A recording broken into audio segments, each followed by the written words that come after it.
Maritza Hernandez, a Honduran migrant, arrived at a Guatemalan border town tired and with 2 young kids. In front of them were thousands of miles of dangerous terrain to the U.S. Mexico border, where they were hopeful to cross into Texas and seek asylum. Because I saw in the news that they were letting the children pass, I decided to come.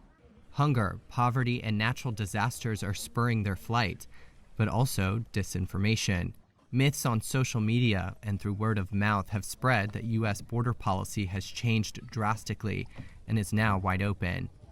Director of Mexico's Chihuahua State Border Issues, Enrique Valenzuela, is trying to debunk those with facts about current immigration policy. It's not true that the door has been widely opened by the United States. They will be condemned to stay here at the border, or as many others, end up returning to where they're from. The number of immigrant families apprehended by U.S. agents along the southern border nearly tripled in February from a month earlier to about 19,000 people.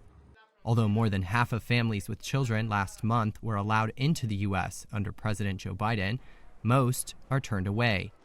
U.S. Customs and Border Protection continues to enforce a Trump-era policy of returning most border crossers to Mexico.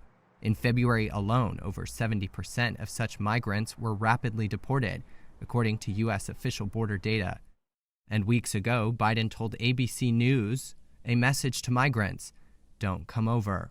The U.S. State Department has also worked to limit migration by placing ads in local languages with radio stations in a number of Central American countries to discourage migration.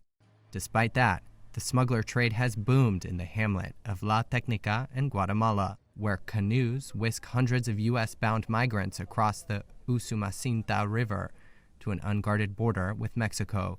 Some are lucky and make it. Others are not. It's just one of many stops along the precarious journey.